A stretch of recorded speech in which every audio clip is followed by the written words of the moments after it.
नमस्कार मित्रों, आज चिंतन में साहसी और निर्भीक जीवन जिए। यह दुनिया कायरों और डरपोकों के लिए नहीं, साहसी शूरवीरों के लिए बनी है। हमें साहसी और निर्भीक होकर ही जीना चाहिए। प्रतिकूलताओं से लड़ने का साहस रखना और जब भी सामने आ जावे तो हिम्मत वाले पहलवान के समान उनको परास्त करने के लिए जुट जाना ही यही बहादुरी का काम है। बहादुर को देखकर आधी विपत्ति अपने आप भाग जाती है। हम हिम्मत बांधें तो ईश्वर की मदद जरूर मिलेगी। परमात्मा सदा से प्रयत्नशीलों की, साहसी, विवेकवान और बहादुरों की सहायता करता है, फिर हमारी क्यों न करेगा। थोड़े से व्यक्ति ऐसे भी होते हैं जो कठिनाइयों तथा संघर्षों को स्वयं आमंत्रित करते हैं। सुविधाओं तथा ढर्रे का जीवन उन्हें नहीं रुचता। कठिनाइयों, संकटों से जूझे बिना उन्हें चैन नहीं पड़ता। वे जानते हैं कि उनका सामना किए बिना आंतरिक जीवन को उभारने और सुदृढ़ बनाने का अवसर नहीं मिल सकता।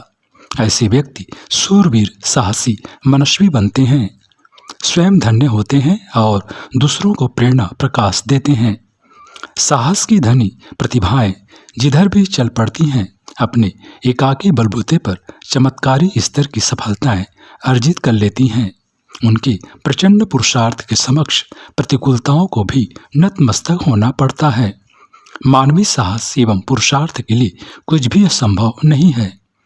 कितना ही प्रयत्न करने पर भी, कितनी भी सावधानी बरतने पर भी ऐसा संभव नहीं कि मनुष्य के जीवन में अप्रिय परिस्थितियां प्रस्तुत न हो। यहाँ सीधा और सरल जीवन किसी की भी नहीं है। अपनी तरफ से मनुष्य शांत, संतोषी और संयमी रहे, किसी से कुछ न कहे, कुछ न चाहे तो भी दूसरे लोग उसे शांतिपूर्वक समय काट लेने देंगे, इसका कोई निश्चय नहीं। कई बार तो सीधे और सरल व्यक्तियों से अधिक लाभ उठाने के लिए दुष्ट दुर्जनों की लालसा और भी तीव्र हो उठती है। कठिन प्रतिरोध की संभावना न देखकर सरल व्यक्तियों को सताने में दुर्जन कुछ न कुछ लाभ ही सोचते हैं। हिम्मत और बहादुरी के साथ ही ऐसी परिस्थितियों का सफलतापूर्वक सामना किया जा सकता है। साधारण कठिनाइयों से पार होने में ही काफी स्थैर्य, सूझबूझ और दूरदर्शिता की आवश्यकता पड़ती है। फिर कुछ अधिक परेशानी की बात हो तब तो और भी अधिक सही मानसिक संतुलन अभिष्ट होता है। यह न रहे तो विपत्तिग्रस्त मनुष्य किम कर्तव्य विमूढ़ होकर प्रायः वह करने लगता है जो न करना चाहिए था। फलस्वरूप विपत्ति की नई शाखाएं फूट पड़ती हैं और कठिनाइयों का नया दौर प्रारंभ हो जाता है।